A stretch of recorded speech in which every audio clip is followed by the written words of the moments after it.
What a start to Friday. I was awakened by the pleasure they gave me. After a few minutes of pleasure, Jeanette, my wife of 3 years, moved upstairs and we began to make love. A good start to the day. Life is good. That's all you'll get until Monday.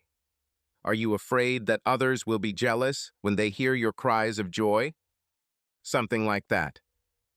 Well, in that case, you won't get anything until Monday either. This made her chuckle and roll her eyes.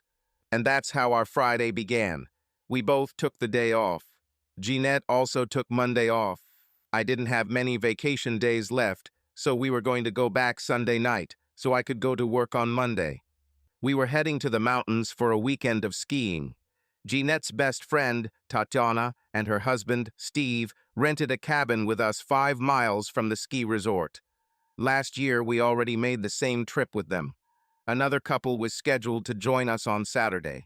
Tatiana was a witness at Jeanette's wedding, and vice versa. Our weddings were a month apart. Steve was a typical high school jock with no talent to go further. He seems to only be able to talk about his glory days. I can probably hit most of his home runs, game-winning drives, and touchdowns.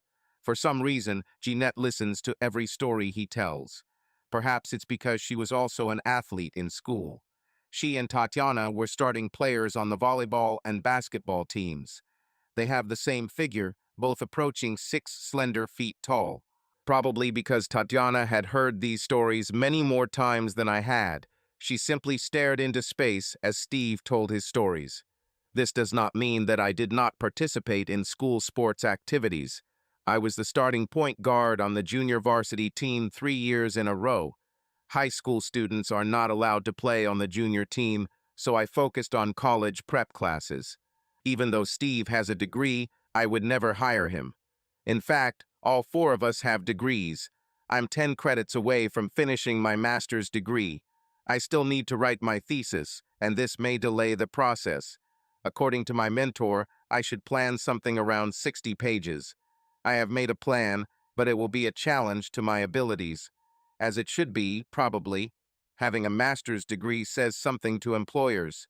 Jeanette snapped, "Make sure you put your golf clubs away so we have room for groceries." "Yes, sir. Anything else, sir?" Ridiculous. Just do it. I headed to the garage. As the garage door slowly rose, the light flickered underneath my car. Since I changed the oil yesterday, I thought I'd check it out. I grabbed the folded tarp, unfolded it, and threw it onto the concrete floor. Crouching down on my knees, I saw a few drops under the oil pan. Having dipped my finger in them, I had no doubt that it was oil. How difficult is it to make sure the oil pan drain plug is tight? Apparently, it is much more difficult than I thought. Crawling away from the car, I grabbed my set of keys and crawled back. Of course, I tightened the bolt half a turn. It was now pulled tight. Damn, I forgot the paper towel. I climbed out and climbed back in again, and the problem was fixed. I folded up the tarp and went inside to wash my hands. "Are you ready to go?" "Almost. Let me wash myself first." "What have you gotten yourself into?" They didn't tighten the oil pan bolt again. They may be cheap, but they need to be monitored. "Hurry up, or we'll be late." "Yes, sir." This earned her a stern look with pursed lips. We met Tatiana and Steve at a grocery store not far from the cabin, if 10 miles can be called close. You'd think we were going to stay for a month. 2 full carts with products for all occasions. Opening the trunk, I saw my golf clubs. "Damn, Dale, I told you to take them away." They probably came back while I wasn't looking. This earned her another stern, pursed-lipped look. The back seat was filled with sleeping bags and suitcases. They were joined by a mishmash of food items. Only a few bags fit in the trunk. Jeanette was silent on the last stretch of the way to the cabin. When we arrived at the lodge, we began unloading the cars. I started in our back seat. After several flights, Tatiana and I headed back to our cars. We walked past Jeanette and Steve with our hands full. "Looks like you're in your last batch. See you inside." Tatiana took the last bag of groceries from her car. I heard her trunk slam. On one of the previous flights, several items attempted to escape. Having stopped to pick them up, I fell a little behind Tatiana when I got to my car. My trunk was open, and there were 2 bags left in there. In the distance, we heard a very loud explosion. At this time of year, especially after snow, rain, and more snow, the highway department carries out avalanche control work. This usually involves closing a road and then strategically placing explosives to create a controlled avalanche. The highway department is not known for selecting the best graduates for the job.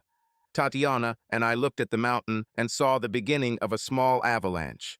I've seen this twice before. They usually go away within 10 seconds and then stop. This time it was different. What started out as a small stream about 20 feet wide now grew to several hundred feet. We heard her approaching like an approaching train.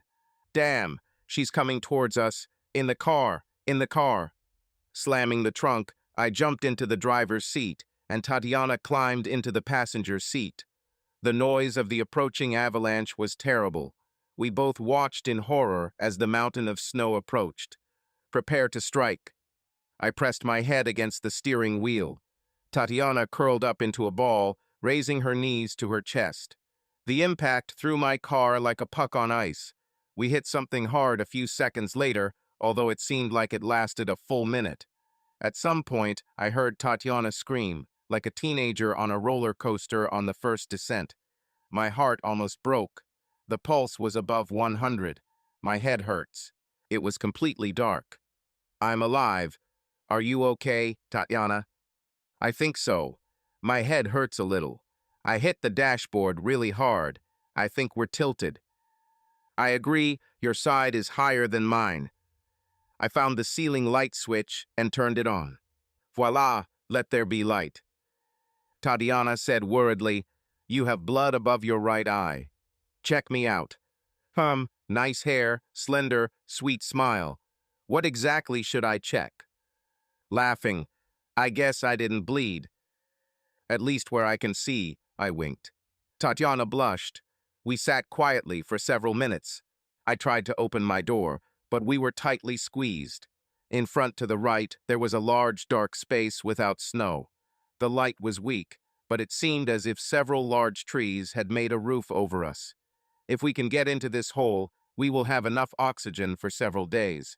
We'll have to turn on the fan to circulate the carbon dioxide.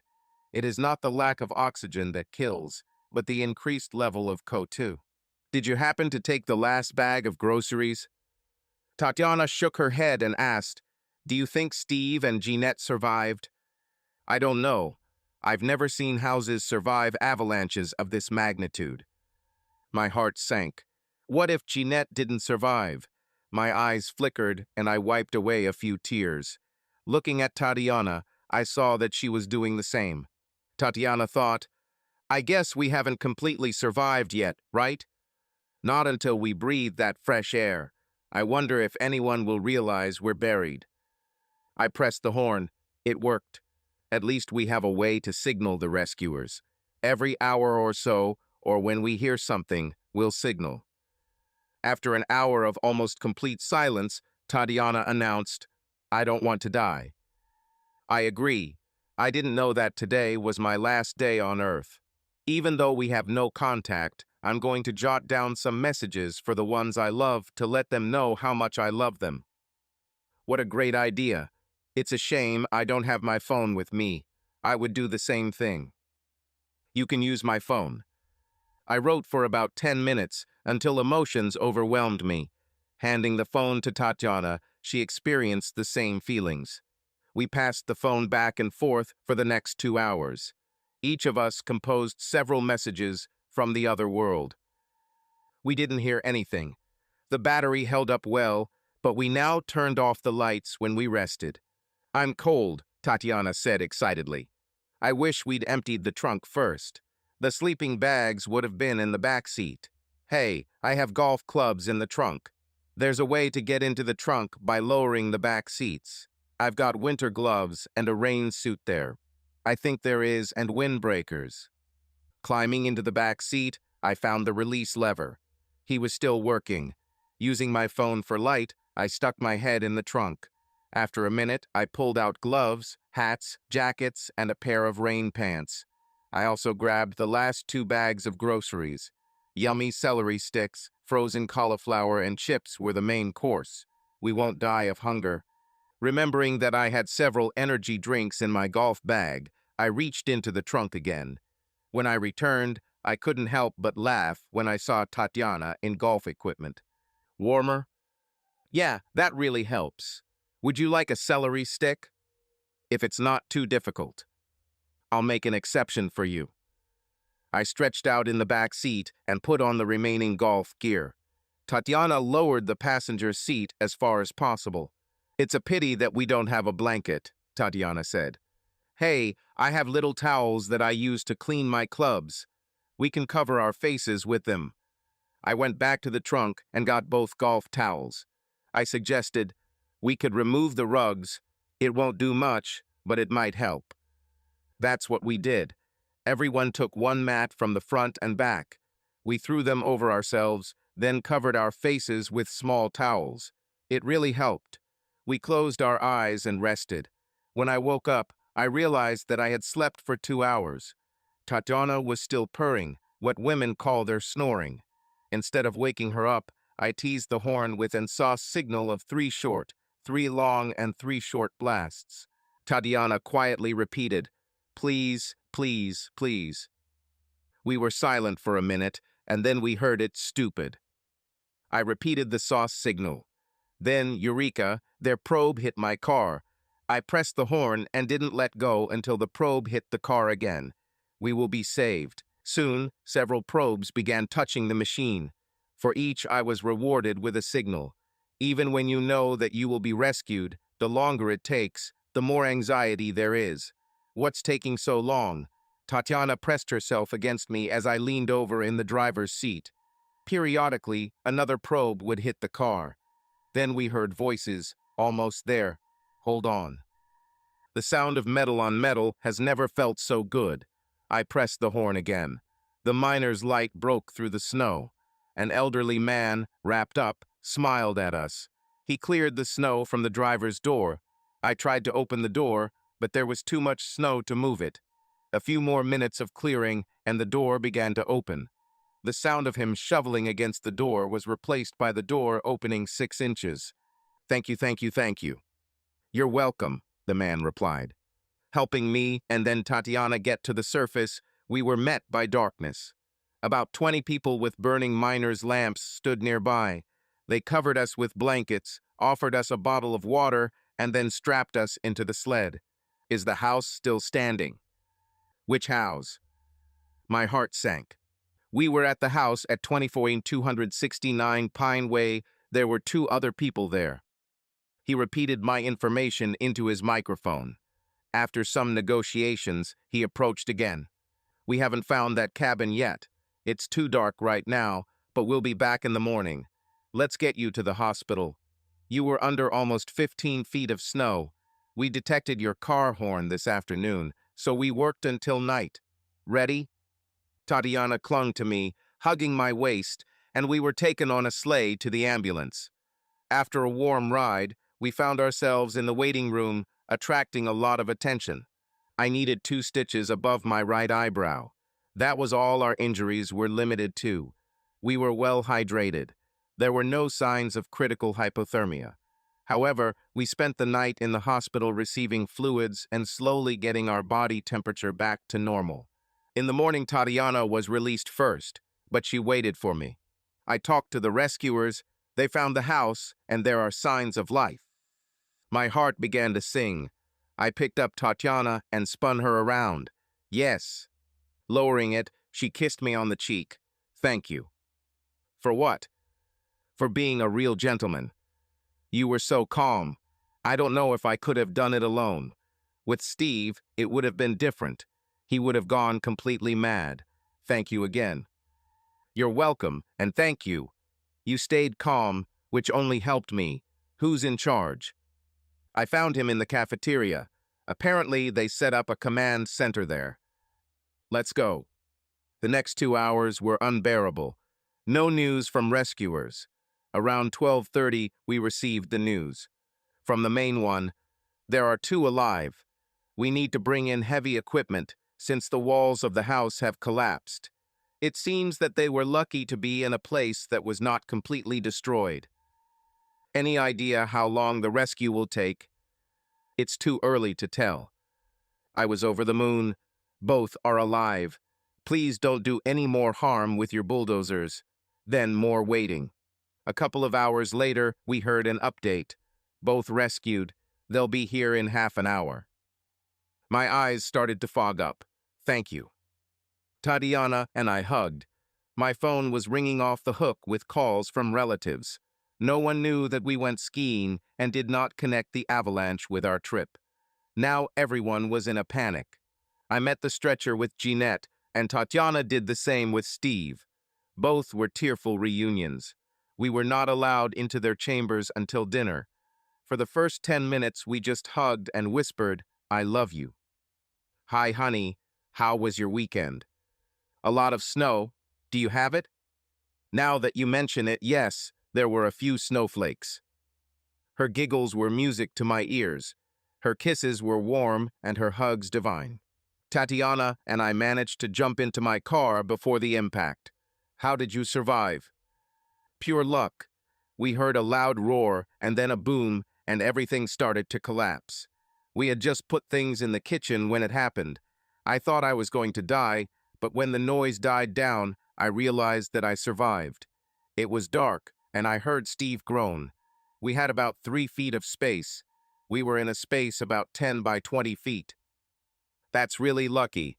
Did you have food or blankets?" "A couple of apples and a rug. I thought we would starve if we didn't freeze. All we had were parkas and this rug." "Any injuries?" "I have a lot of little cuts and scrapes. Steve's ankle was badly sprained." "How long will they keep you?" "At least one more night. Our body temperatures were dangerously low. One nurse said she didn't think we'd survive another night." I kissed and hugged Jeanette. Visitors were asked to leave. "Well, get some sleep. I'll go home and get your car. I'll get you some clean clothes."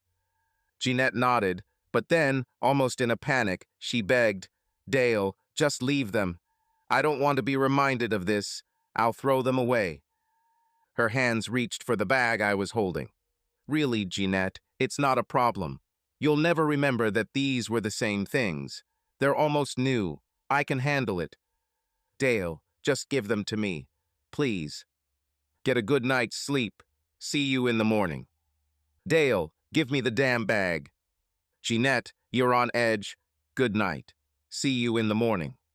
If she could have stood up, she would have rushed at me. Strange. I thought that if I was asked to leave, then Tatiana would also have to leave. I was waiting for her. Of course, the elevator took her down into the hall. "How is he?" "Big baby. He has no tolerance for surprises." "How's Jeanette?" "Seems normal. She panicked when I said I'd take her things home. She just wanted to throw them away to erase the ordeal from her memory." Different people, different habits. Strange. Almost like she didn't want me to see them. I agree. Do you? What am I? Left my clothes. No, it's here, in the bag. Can. Tatiana looked in. Her face immediately changed. Her eyes became wild. That bastard, they had sex. Look at her pants. They're still wet. There's a lot more than one time here. I'll kill him. Tatiana threw her bag and ran to the stairs. The door slammed behind her. I stood there at a loss. How could she? She doesn't look like it was against her will. I sat down on a chair. My heart broke and my eyes filled with tears. I started to feel angry. 10 minutes later, security brought Tatiana back into the hall. One of the guards stood about 10 feet away and warned her to behave or he would kick her out. He said they thought they were going to die. He didn't say how many times. He said several. We thought we were going to die and we didn't have sex. What the hell? I wanted to break something. I've never been so angry. After standing in silence for a minute, tears began to slowly flow down our cheeks. My phone vibrated. I checked the message. My car is already arriving. You can drive to my house and I'll take you home. Okay, she answered quietly through her tears. The hour-long drive was difficult. We both suffered. When I stopped at her house, Tatiana leaned over and kissed me on the cheek. Hang in there, Dale. And you, Tatiana, thank you for an unforgettable weekend. She smiled through her tears. I will always remember him. My trip home was sad. My feelings were mixed. Kill her, hug her, leave her, forgive her, and finally ask her why. Sleep did not come easily. This morning I woke up wondering what the day was like. My phone showed that today is Monday. Damn, I have to be at work in 30 minutes. After grabbing some takeaway food, I stopped by the office. After explaining the weekend, I was given the day off for today and tomorrow. I am back. While looking through Jeanette's clothes, I picked up a few tracksuits and matching underwear. Then my rage took over. Damn bitch. I went looking again. Last Halloween, she wore a sexy dancer costume. I found it and a lace thong. Taking her 4-inch heels, I told the walls, let her take this home. Since her drawers were open, I decided to move her things to the guest room. She will be able to figure out how to arrange things to make a sofa bed. Back in our bedroom, I gathered up the obvious feminine toiletries, filled the trash can, and placed it with her clothes. It took me a while to work up the courage to enter Jeanette's room. Her parents and sisters surrounded her with care. Jeanette's eyes were red and puffy. I wasn't sure why. After hugging and kissing my relatives, I stared at Jeanette. Good morning. The desire to strangle her lost to the desire to hug her. Is this all I get? I simply nodded. She knew that I knew. Her lower lip trembled. Are they releasing you today? I think so. I respond well to Yves and warm blankets. Even though their food tastes terrible, I can't get enough. Looking at her made Jeanette feel uncomfortable. She couldn't maintain eye contact for more than a second. I'm going to go get some coffee. Does anyone else need anything? I'll go with you, son, said Jeanette's father, Fred. When we were in the cafeteria, he looked into my eyes. What's going on, Dale? I thought that after everything you've been through, you and Jeanette would be inseparable. Fred, I'll just say that things aren't all rosy in our house. I'll let Jeanette tell her side of the story. Sounds bad. That's it. I don't know what I'll do. We brought a tray with cups of coffee and donuts into the room. Jeanette wiped away her tears. After the tray was empty, Fred gathered his group and left. Before we could talk, the doctor came in and told Jeanette that she could start getting ready as she was being discharged. Jeanette took the bag of clothes I brought and went to the bathroom. It didn't take long. Do you want me to wear this? If you act like a prostitute, dress accordingly. I thought we agreed that we wouldn't have sex until Monday. We also made vows that were ruined by the avalanche. Her face darkened, and she sank back into the bathroom. She cried for half an hour. Jeanette was wearing a suit when she came out. With a trembling voice, "Are you satisfied now?" "Not at all. Let's go."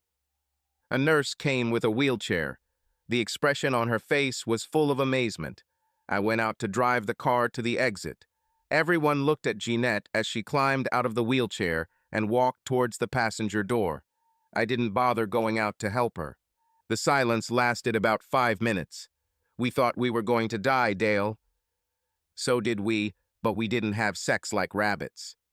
This brought tears again, even more silence. What will happen now? Your things are in the guest room.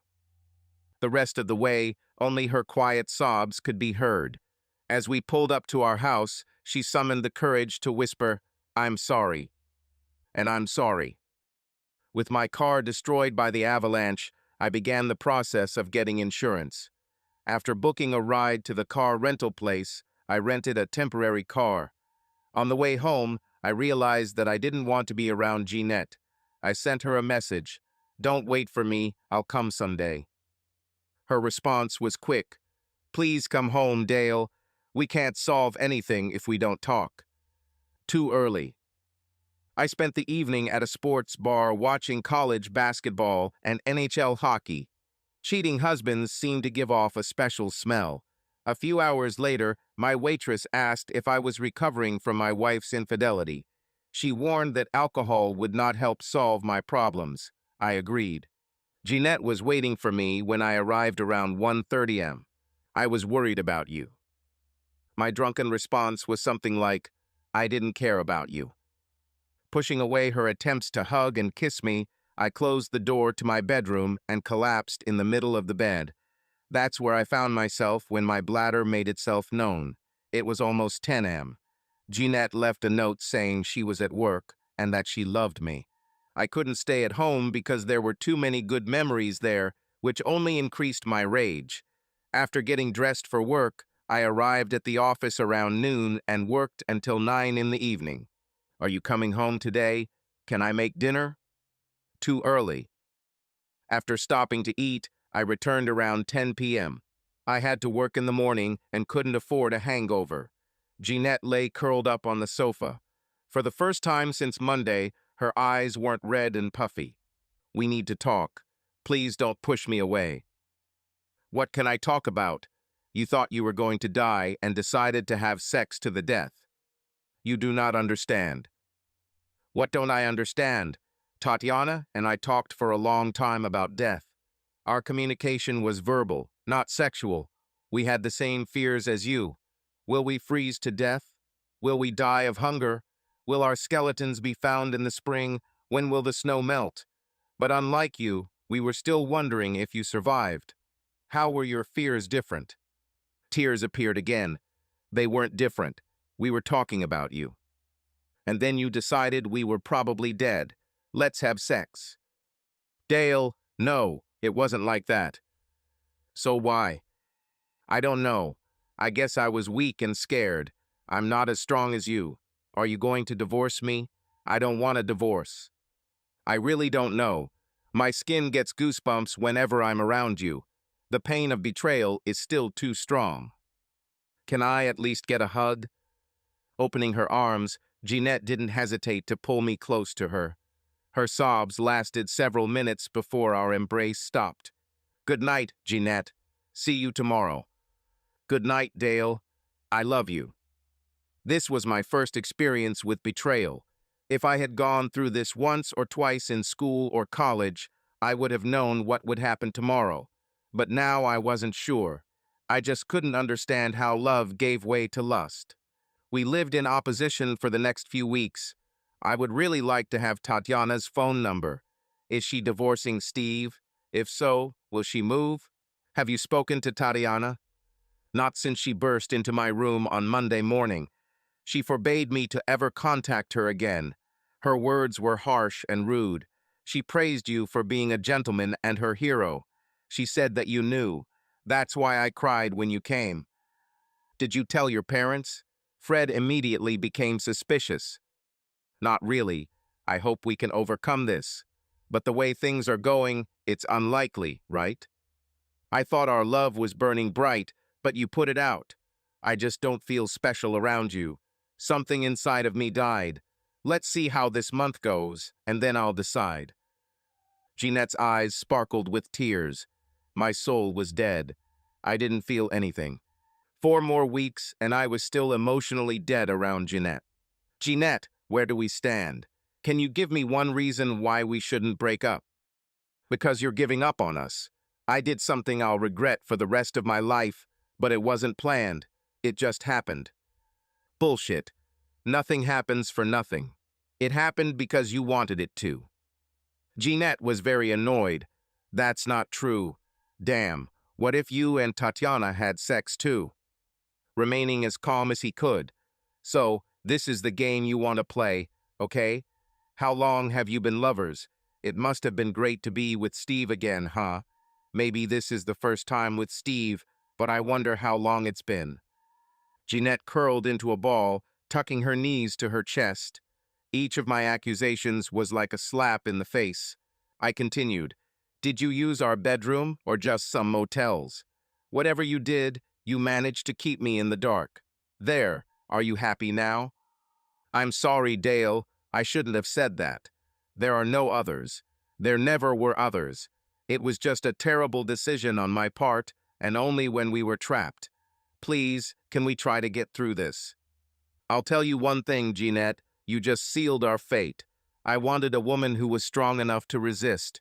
Now I know that you will always consider me a cheater, of which I am innocent. And I will always wonder, will you find any other circumstances to change again? I'm too young for such a life. Oh God, no. Please, Dale, I don't want to lose you. Jeanette, I have to move on. Although my skin no longer breaks out in goosebumps when I'm around you, the only thing that remains is the pain. Could you please stick the knife deeper into my heart? I'll tell my lawyer to file for divorce. It will be handed to you here. There is no need to advertise it. Jeanette's eyes filled with tears and her voice shook. I'm so sorry, Dale. I'm so sorry. I won't argue. What will happen to our house? I think we should sell it. I don't want it, and I doubt you can afford it. With a sobbing response, okay? 2 days later, Jeanette was served with divorce papers at home. Everything was fair, since we had little to share.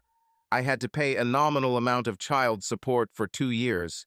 Since the divorce was uncontested, it was approved in less than 90 days. Jeanette tried hard to convince me to change my mind, but I couldn't, and maybe I didn't want to.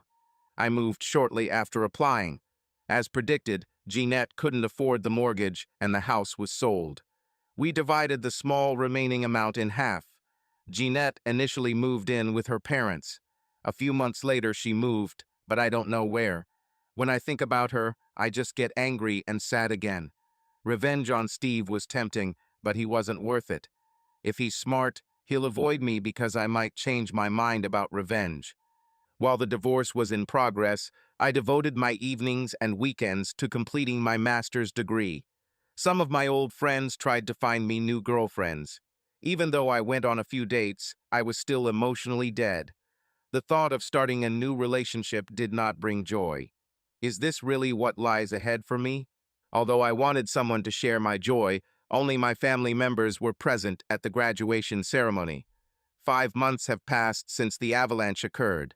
After attending several exclusive job fairs, I received 2 very attractive job offers. I loved my current job, but they really couldn't compete with those offers. That's what they said when I shared these suggestions with them. I accepted a job offer on the West Coast, near Palo Alto. My things fit comfortably in the car. My new apartment was no less lonely than the previous one, but not better either. I needed to start a personal life that included women. Many nights I just stared at the turned-off TV in my apartment. I no longer knew what I wanted from life. One of those nights, I remembered all those text messages we wrote when we thought we were going to die. Reading them warmed my soul. Telling those you love how important they are to you was inspiring. I decided that I needed to start living as a single person. It was like spying or reading someone's diary. One by one, I read the messages that Tatiana composed. She was much more talented in writing. When I read her mother's message, my heart began to beat faster. At the very end, I may not have married the man of my dreams, but at least I will die in his arms. Jeanette is so lucky. I was on a mission. I needed to find a way to contact Tatiana. Jeanette's phone number no longer worked. I decided it would be cruel to ask her. Remembering my conversations with Tatiana while they were waiting for rescue, I thought that I knew in which city her parents lived. One of the photo albums I took contained photos of our wedding and information. This gave me Tatiana's maiden name. It didn't take long to find her parents. I left a message for her mother so that Tatiana would call me back. When Tatiana didn't call back right away, my heart began to beat with anxiety again until the next week arrived. Dale. Tatiana, is it really you? How are you? Oh, Dale, I'm so glad you called. I've missed you so much. I'm doing great.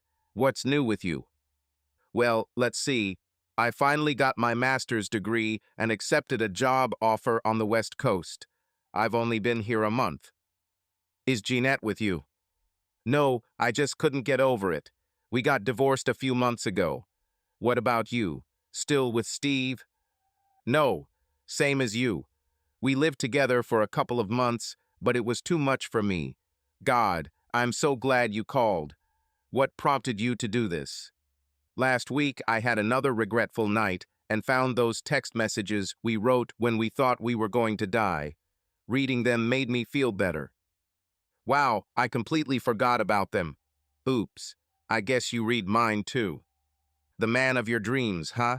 I never knew. She was my best friend. Best friends never let things like that get out. And you didn't call back right away because I was on the road and my mom didn't think it was worth bothering me with your message. You told her it wasn't urgent. It was. So, where is home now? Chicago.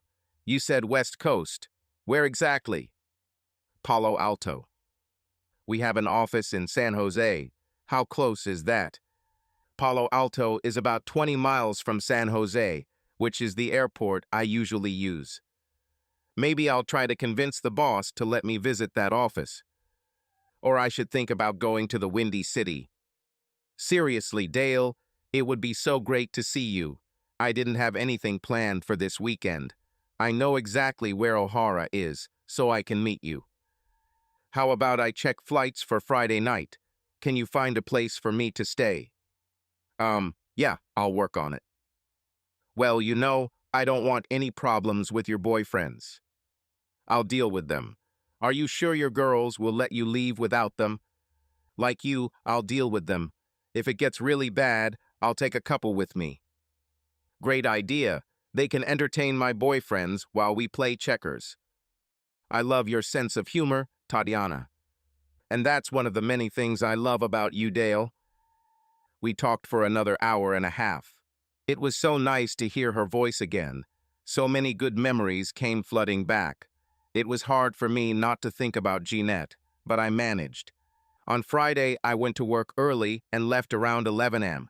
After boarding the 1:45 p.m. flight to Chicago, I was back on terra firma around 8 p.m. With only hand luggage, I sent Tatiana a message that I was heading to the passenger boarding area. Dale, over here. I picked Tatiana up and spun her around as I hugged her. It was the warmest kiss I've received this year. Glad you could come. Hungry? Yes, it's worth eating. Take me to your favorite place. Later. I have other plans for you, she said with a twinkle in her eye. Won't it hurt? Only if you resist. I'm not going to refuse. Once inside Tatiana's apartment, she threw herself into my arms. Kiss me. My hands wandered, but much more slowly than Tatiana. Pushing me away, she sexually took off my coat and shirt. Your turn. I took off her blouse, unbuttoning it from the bottom up. We had a very stormy night. After cleaning, we fell asleep under the blanket. I heard the water running in the shower as the sunlight warmed my face. Standing naked, drying her hair with a towel, Tatiana greeted me. Good morning, lover. Did you enjoy last night? Very. Was it a dream or reality? For me, it was both. You lasted much longer in my dreams. I stuck my tongue out at her. Get your ass out of bed. We have a full day. It was a wonderful weekend. We parted on Sunday night with tentative plans that Tatiana would fly to San Jose in 2 weeks. When it was my turn to entertain, I realized that I was falling in love with Tatiana. Her face as we broke up told me that she might feel the same way. I received confirmation in the middle of the week. Good evening, Tatiana. How are things going this week? Very good, Dale. That's why I'm calling you. There's an opening in our San Jose office. And I tested her, and I'm qualified. And I have strong feelings for you, but if you don't feel the same, I will refuse the offer. Would it help you make a decision if I said, I think I'm falling in love with you? Yeah. Yes, this will help, or yes, will you consider the job offer? Smart guy. Yes, I love you, and I will accept the offer. We talked for another hour. I was tasked with finding a suitable apartment so that we could live together. Tatiana traveled a couple of times a month, so her office, the airport, and my office had to be within reasonable proximity of each other. As soon as she was hired, her things were packed. It's only been 6 weeks since she called me back. They say life moves at the speed of an avalanche. We moved slowly. Both of us still had deep-seated anxieties about the relationship. Although we had a few fights, we always made sure to kiss and hug each other before going to bed. I work with a lot of young women, which worries Tatiana. She travels with men, which worries me. After 10 months of living together, we realized that we needed to come to an agreement. I remembered telling Jeanette that I wanted women who could resist. I'm sorry, Tatiana, I was a fool. If you were able to keep your vows while trapped with the man of your dreams, then I have nothing to fear when you're on the road. I don't trust men, so please avoid situations that put you under threat. Listen, Dale, I was being unfairly petty about you working with these women. You proved to me during the avalanche that you can be trusted. I may not trust the women you work with, but I'm sure I can trust you. We were silent, looking at each other, then I got down on one knee. I don't have a ring or anything since it happened unexpectedly, but would you like to die in the arms of the man of your dreams? Pushing me onto my back, pressing his chest against me. Yes, I would like to. Will I die quickly, or what are you planning? A very slow death, 50 or 60 years of suffering. Sign me up. We had a small wedding ceremony in San Jose and then went on our honeymoon to a place where there was no snow. We've never skied again and don't want to. Our careers became our children, but 8 years later our family was expanded when Sarah was born. She looks like her mother. Her sister Maggie arrived 2 years later, and she will have to work hard as she is more like me. Thanks to social media, we learned that Steve had remarried and became a father. We also learned that Jeanette moved to Maryland and has 2 children. Neither Steve nor Jeanette tried to contact us, and neither did we. This relationship was buried under an avalanche. Subscribe to our channel so that your love doesn't cheat on you, and go ahead and listen to the next story, because this story is nothing compared to the next one. If you're under 18, don't even think, click to the next one. Click to the next one. Click to the next